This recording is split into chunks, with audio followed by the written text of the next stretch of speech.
You know, it feels like we're just being hit left and right with hard news these days. So we wanted to take a brief moment and share where we see some good news, some work of the Spirit in the world.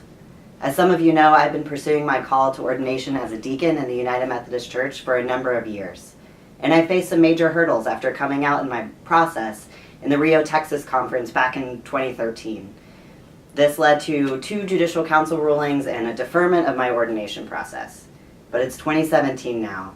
And yesterday, the Board of Ordained Ministry in the Northern Illinois Conference gave me their full support and officially recommended me for provisional membership as a deacon.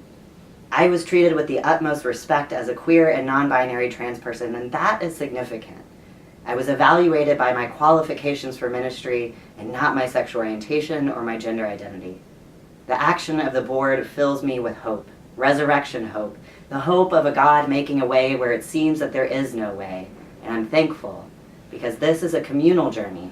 I'm filled with gratitude for the many, many of you who support me and other LGBTQ candidates for ministry who continue to face barriers to the call God has placed on our lives. As Executive Director of RMN and a member of the Bishop's Commission to structure a way forward that is inclusive of LGBTQ people, I am so happy because this is my colleague M, but also because of what this means for our future together as a church. I'm just thinking right now actually of a Jenga puzzle as like an infrastructure of sin in the church, and that piece by piece, each act of biblical obedience, like this one, destabilizes discrimination in the United Methodist Church. This is the work God calls us to join in pulling out, piece by piece, this discrimination until it can no longer be supported and it all comes tumbling down.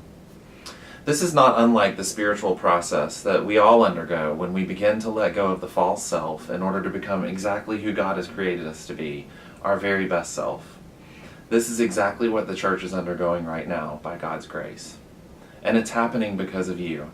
Because of movement people, gospel people, courageous people, because of people like M, and because of boards of ordained ministry who are willing to do the right thing, thank God.